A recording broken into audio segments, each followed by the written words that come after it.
有缘人，当你刷到这段影片时，不妨先停下来，给自己一个小小的祝福，因为这并非偶然，这不仅是一次简单的观看，更是一次生命中福报的降临。或许你还未意识到，但你正迈向一个更加光明和成功的未来。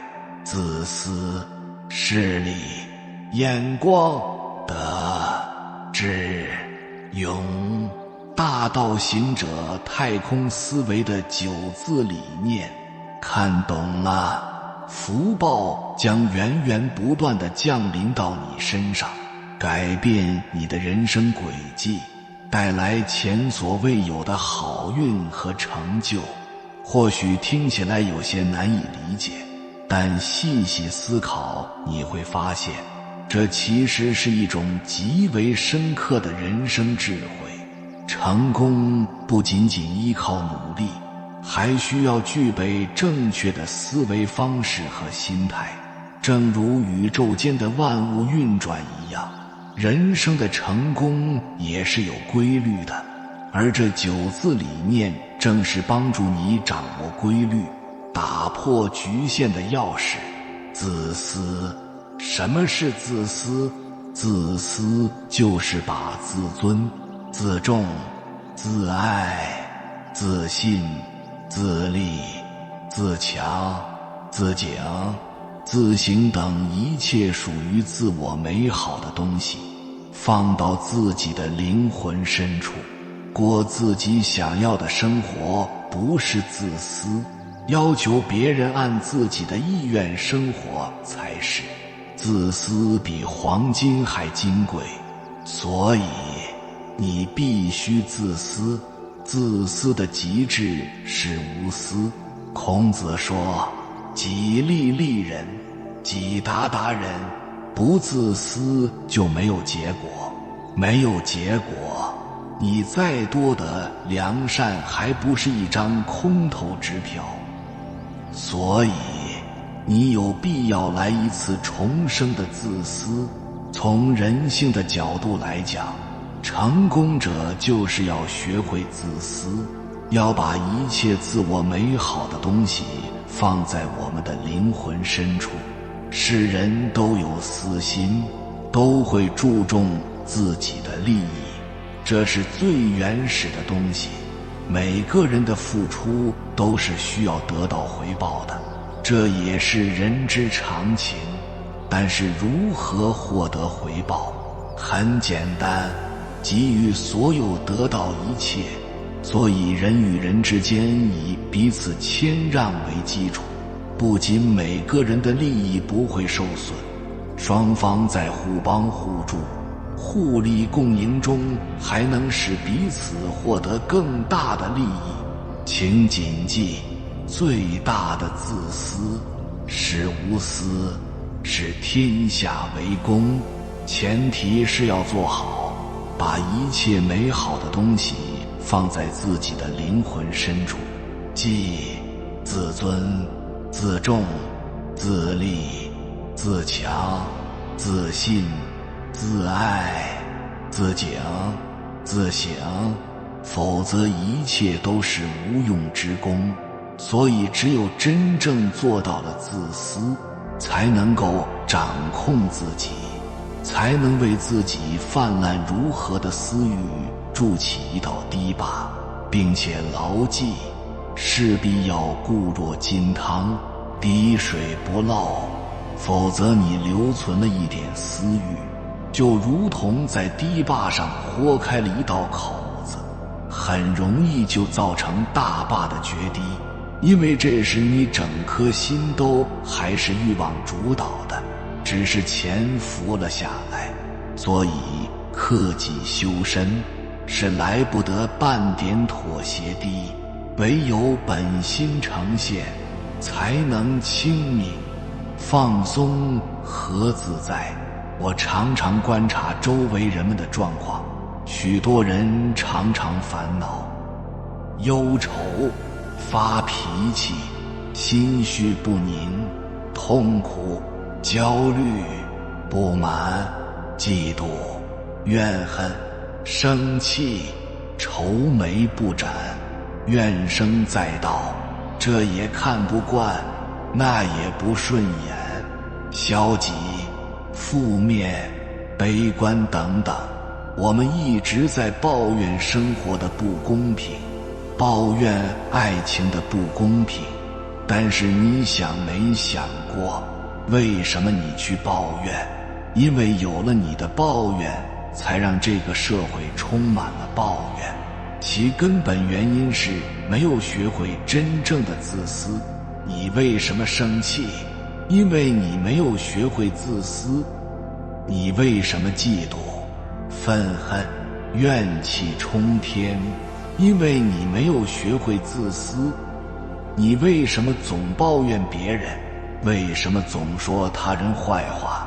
为什么要道是非说闲话？因为你没有学会自私。不要经常因生活中的一些细小过失而后悔，如果事事追悔，恐怕一个人一辈子都会生活在数不清的悔恨之中。如果错已铸成，且又无法弥补，要当机立断，吸取教训，以后不要再犯。这种很干脆的自我警醒，比放在心里悔恨更有用。你要学会真正的自私，最大的自私是无私。也就是说，在传统的生活程序中，每一个人只能向生命的下界转化。在新的生活程序中，你必须改变传统思维，朝着太空思维一步步走去。因为要改变固有的传统思维和意识，改变在旧程序形成的习性，还需要不断更新和努力建设自己的心灵花园，那就是观察你自己，深入探索你自己，然后加以超越，否则不是自行淘汰出局，就是被程序淘汰出局。所以说，当一个人把一切属于自我美好的东西统统放到了自己的灵魂深处时，才真正做到了无私，也就是最大的自私。因为这个时候，无私带来自私能够产生的效益，想要什么基本都可以如愿。现代社会是大数据智能时代，共享慢慢成为趋势。比如说数据，你不共享出去，怎么使用？怎么产生效益？现代社会是一个抱团的社会，一个人的力量始终是有限的。一个成功的人，首先是一个会分享的人。单打独斗很难有成就，更不要说获得幸福。私心本就是人的本性，谁敢说自己没有私心？一切都是人的自以为是的言论罢了。没有私心，就如同没有自己的想法一样。为什么这么做？追根究底，还是要为了自己。自己没有理由去做，也不会做得很好。自己没有动力，因为自己不知道自己究竟为了什么去做。没有自私的心，怎么能够顺着自己的想法去选择？没有选择，又怎么能走出属于自己的一步呢？自利利他，你自己先成就自己。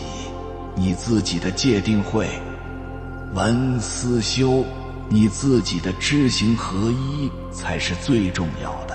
真正自私的人是做到了人们所期望的无私。正如德鲁克所言，如果一段交往不能给你带来丝毫利益，就会被本能地抛弃。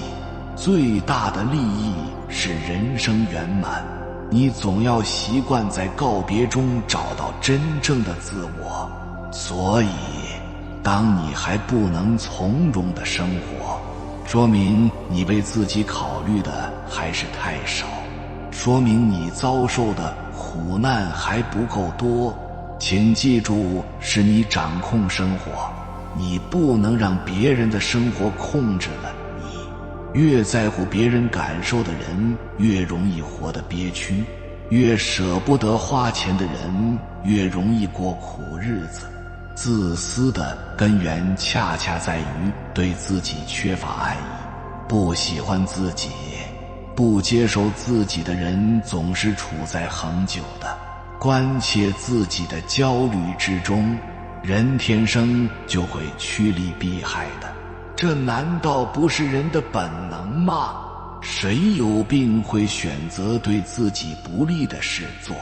我们更应该学会的是自私，以自己为中心，照顾自己的情绪，走自己想走的路，过自己想过的生活，做最真实的自己，不委曲求全，不做无谓的牺牲。个人好了，社会就好了。我们每个人做好自己，就是为整个和谐社会做贡献了。因此，我们有必要从本质上去理解自私，这样才能摆脱传统偏见给我们造成的纠结与束缚，活得更幸福，也就更自由。我们完全没有必要因为自己的利己之心而感到愧疚。一个人的私心原本是你的天然权利，天赋神权的基础。自私也并非不道德的行为，因为我们只有在为自己努力的时候，才会拥有强大的动力。这种动力会激发我们所有的潜能，只有这样，我们才能实现自我价值的最大化，并且获得真正的幸福感和满足感。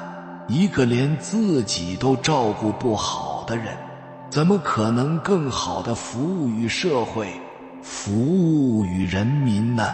势利，趋利避害，以最小的付出得到最大的回报。如果说自私是自我保护最有效的方法，那么势利趋利避害也是生而为人的一种本能。势利按字面解释是行事对己有利，聪明人做事注意用事，而愚蠢的人却只知用力。用事可以4两拨动千斤，用力却如与千斤之力相抗衡，难上加难。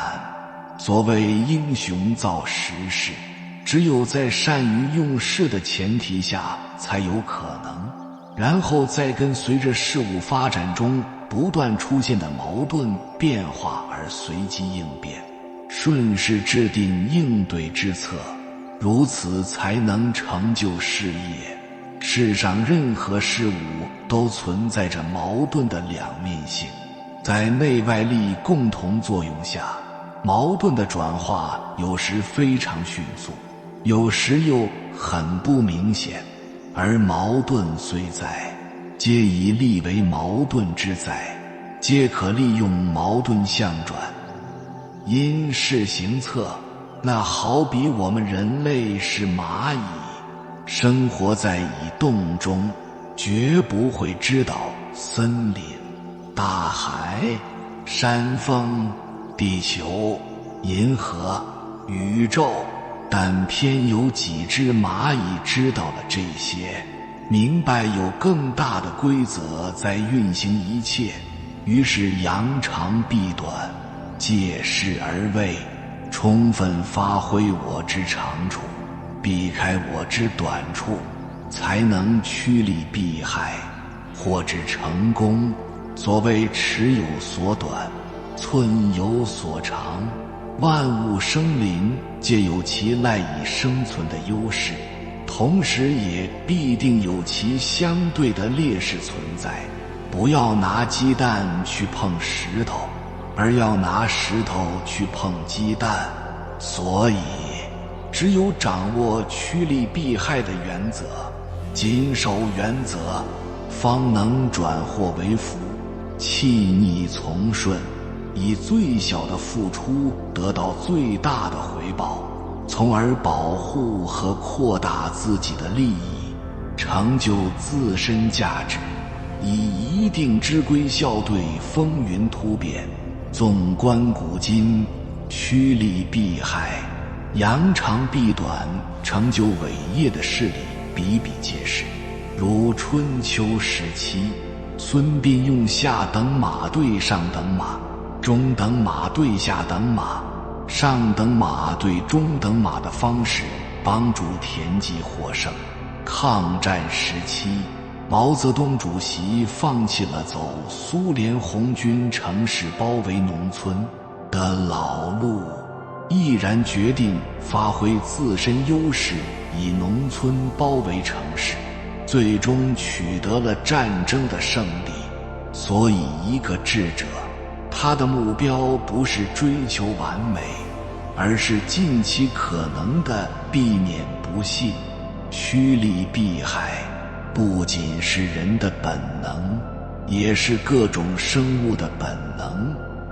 趋利使生物习得更强的生存能力，避害使得个体的生命得到延续，进而保证了物种的延续。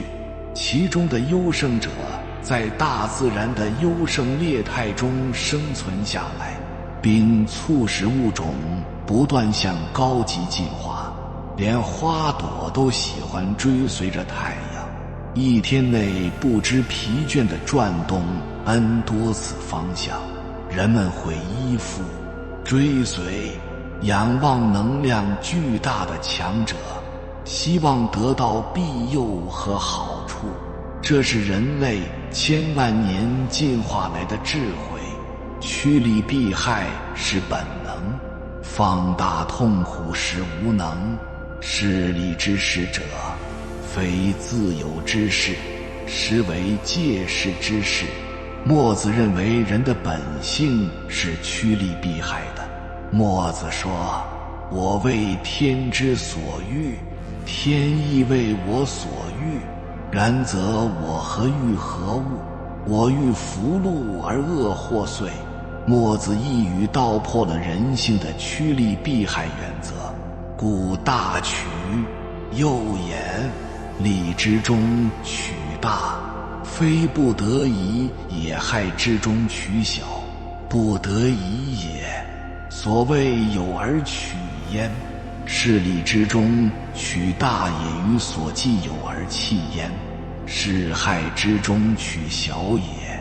这是说，在没有压力或危险的情况下，人是趋向于利之中取大利。当有外界压力或危险出现时，人权衡利弊，弃大害取小害，或弃大利取小利，而后者是不得已为之，本质上是人之所知。取利也，眼光站得高，看得远，看清事物的本质。人都有眼睛，但是未必都有眼光。站得高才能看得远，方能看清事物的本质。重点是站在哪里高。绝大多数人认为站在楼顶上，站在山上，这无可厚非。如果你从100层楼往下看，全是美景；如果从2楼往下看，也许全是垃圾。人若没有高度，看到的全是问题；若没有格局，看到的都将会是鸡毛蒜皮的事。站在高处，整座城市不过就是几座楼房；飞机上从云端俯瞰城市，城市也就变成了盆景。但这还不是最好的眼光，从伟大事业的角度讲，你还是停留在传统思维。要想成就伟业，就必须站在太空上看地球的问题，也就是形成太空思维。这一点做不到的话，告诉你一个简单的方法，那就是把自己交给一位巨人，与巨人合二为一，完全站在巨人的肩膀上，从巨人的角度看问题，达成型思维，如此而已。大道至简，道本来就是现成的。可悲催的是，我们一直都在跟自己玩头脑游戏，总是向外求，向知识里面去找，这样反而被自己所知道的那点可怜的知识给硬生生地挡在门外了。不想干，也不愿意去想，安于现状，与世无争，每天做着美梦，温水煮青蛙。这种人是舒服死的。观天下就如观远山，不能单靠眼睛，要用直觉，要用心，直面新生事物，一定是用联系的、发展的眼光，否则明明是好东西，却愣是硬生生说成是一个坏东西，结果耽误了自己，又伤害了别人。最后你不得不承认，你一生最大的失败不是跌倒，而是从来没有去改变自己。说白了，人生就如棋子，至于河中永远都是死棋。只有完全把自己置于局中，你才会生动起来，爆发出无限潜力。也只有融入局中，你才会突破世俗的禁锢，以磅礴之势去创造不可能。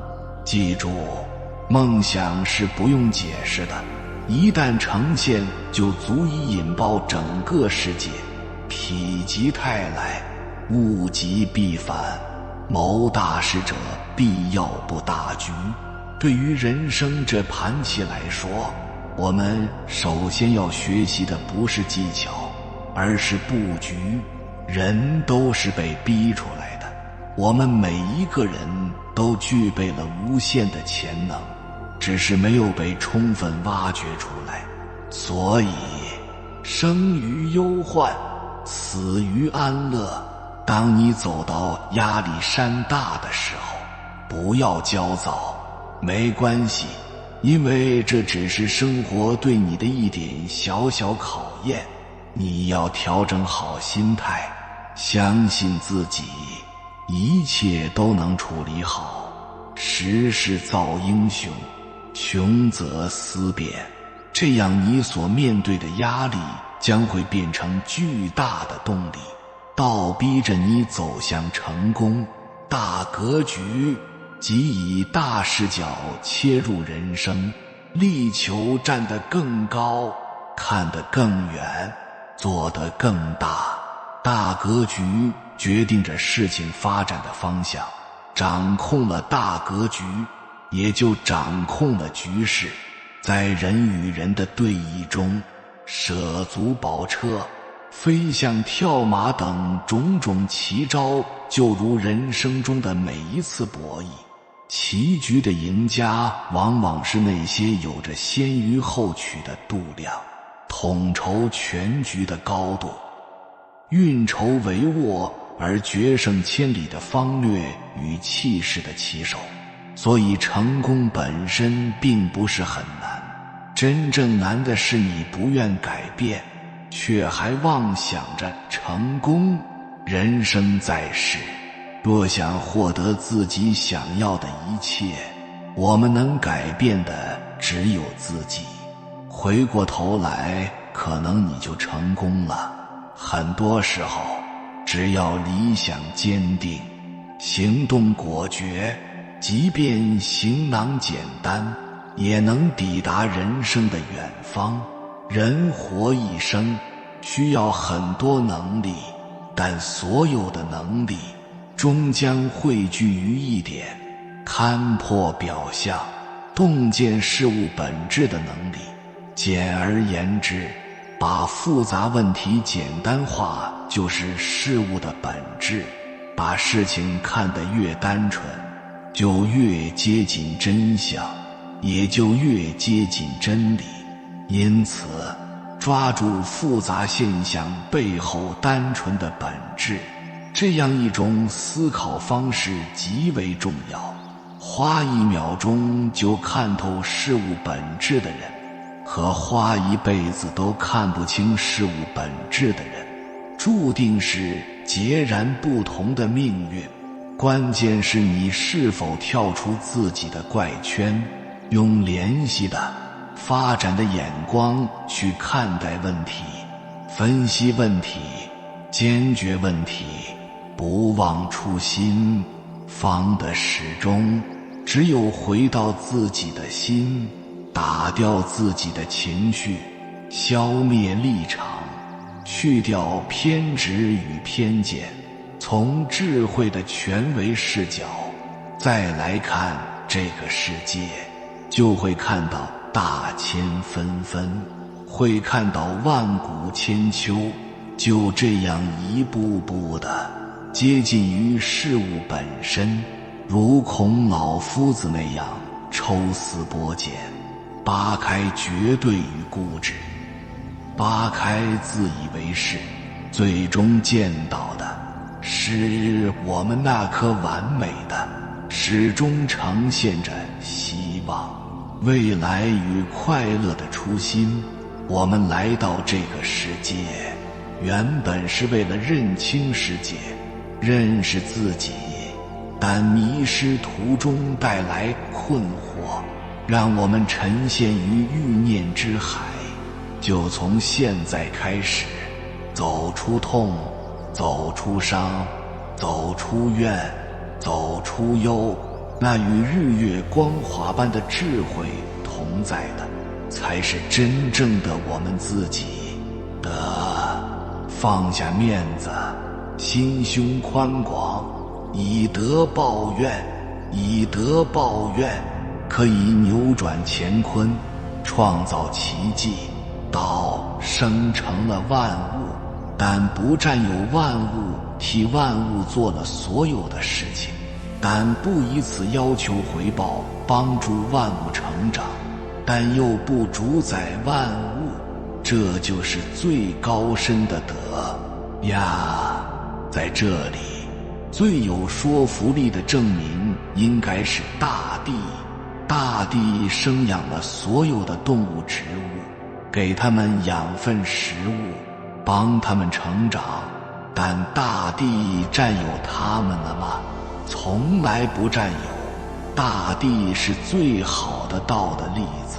所以老子说，人法地，地法天，天法道，道法自然。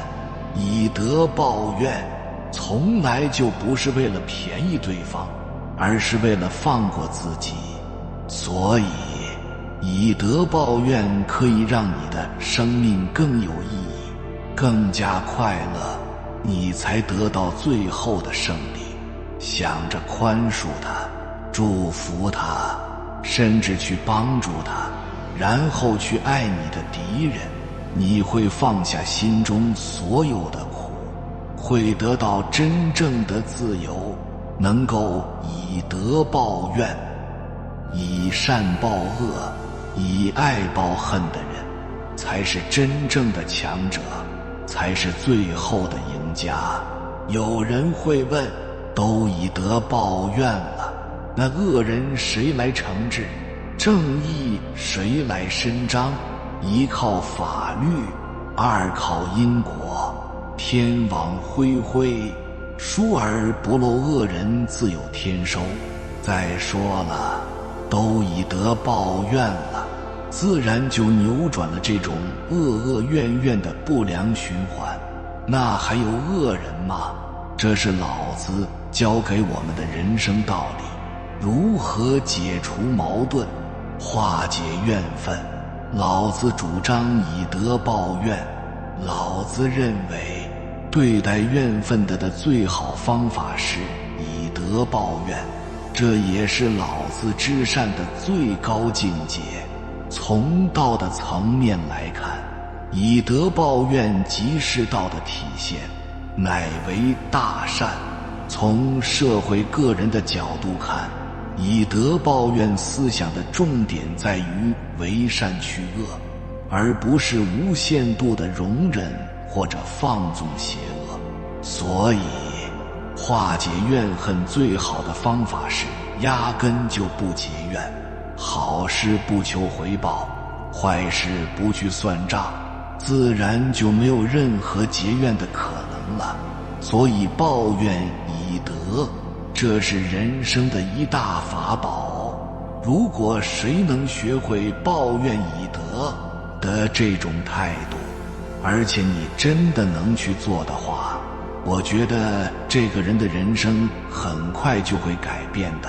世上修心，心上了事。我们应该学会感恩，更应学会感怨，这是人生的辩证法。感怨需要的是宽广博大的胸怀，海纳百川的气度。感激斥责你的人，因为他触动了你的愚钝感激绊倒你的人，因为他强化了你的双腿感激遗弃你的人，因为他教会了你的自立感激鞭笞你的人，因为他激发了你的斗志感激欺骗你的人，因为他擦亮了你的双眼感激伤害你的人，因为他磨练了你的意志。以德报怨，宽恕的是别人，放过的是自己。仇恨会蒙蔽发现幸福的眼睛，恶永远无法战胜善。生活是一面镜子，你对他笑他就对你笑，你对他哭他就对你哭。我们可以让自己的世界净化，可以把糟粕过滤。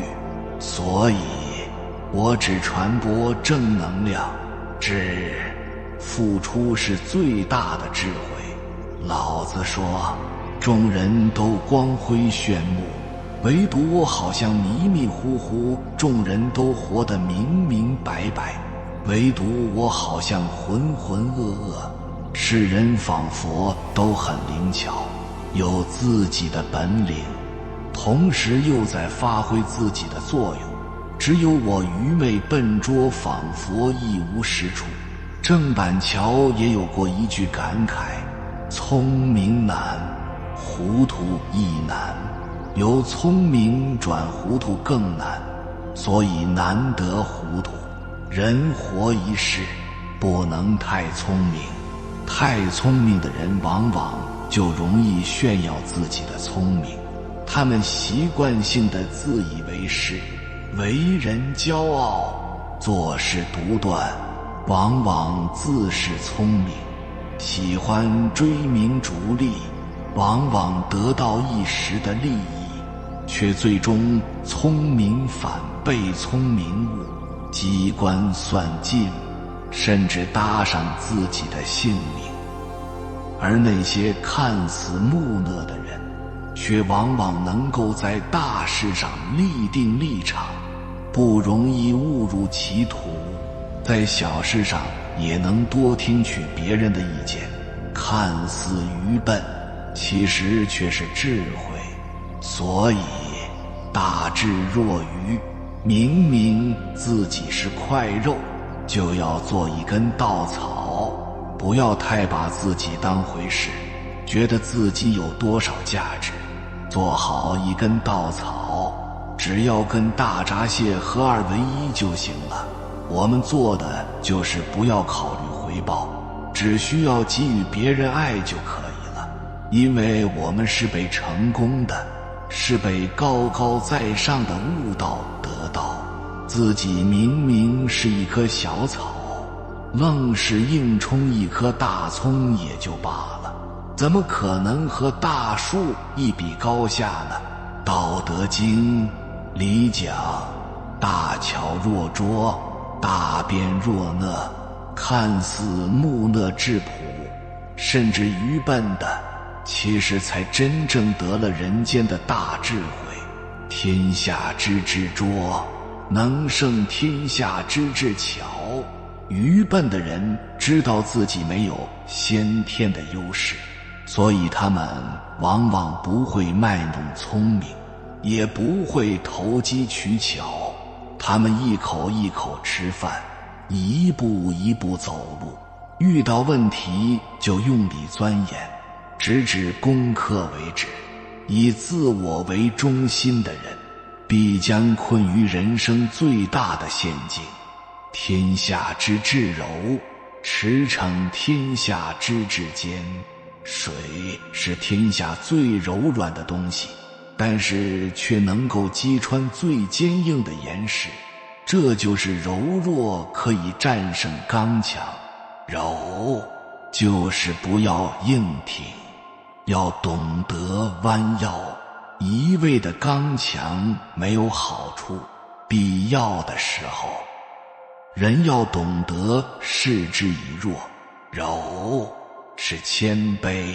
因此有道的圣人遇事谦退无争，反而能在众人之中领先将自己置于度外，反而能保全自身生存。这不正是因为他无私吗？所以能成就他的自身。一个人只有谦虚处下，才能收获更多的知识和见解，只有这样才能更好地完善自己，获得最后的成功。勇敢担当，言必行，行必果，知行合一，才有结果。我们发现担当是一个高频词，敢于担当责任，勇于直面矛盾，有权必有责，有责要担当，挑最重的担子，啃最硬的骨头，掷地有声的金句，汇成一句话，就是一以贯之的执政理念，为人民服务，担当起该担当的责任。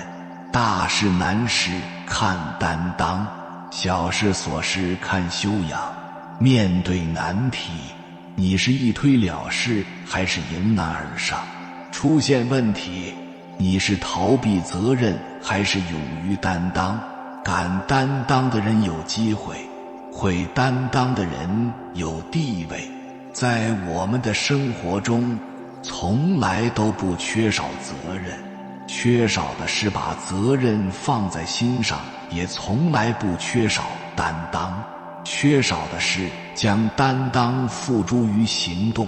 担当的手艺在于为自己的责任担当，不再找借口，不再逃避。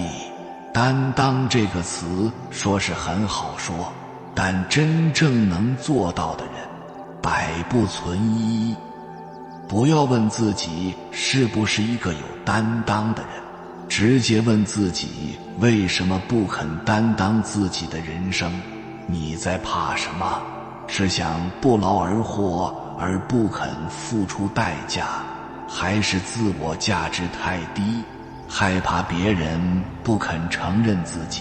不管你的情节是什么，往前走，告诉自己担当是很累很辛苦，同时越累越辛苦，越能够推动自己的成长。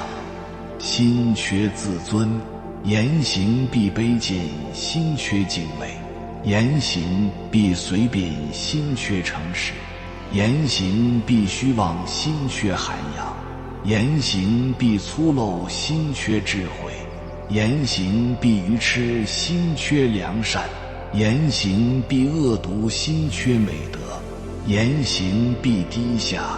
人的言行就是自己的一面镜子，映射出的是自己的灵魂。言必行，行必果，知行合一，才有结果。真君子当有明知山有虎，偏向虎山行的勇气，以不破楼兰终不还的决心，把直面问题、破解难题的担当压在肩头。这种舍我其谁的勇气，才称得上当之无愧的勇。担当不是一种负担，是对人能力的一种考验。如果你有维护世界和平的本领，就不要宅在家里休闲娱乐。如果你可以帮别人达成心愿，那你就不要仅仅停留在让自己成功。如果你会创造更多新的东西，那就不要躺在原有的功劳簿上。因为担当是大道践行者的一种胸怀，是一种可以升华自己的力量。只有释放这种力量，才会让人发光发热，从而照亮人类共有的社会。有缘人，感谢你看到最后。如果今天的影片对你有所帮助，请按个赞给我响应。还没有订阅频道的，请点击右侧的订阅按钮，与我们建立更深的连接。随缘加入会员，与同频之人共修福报，随喜转发，传播善知识，功德无量。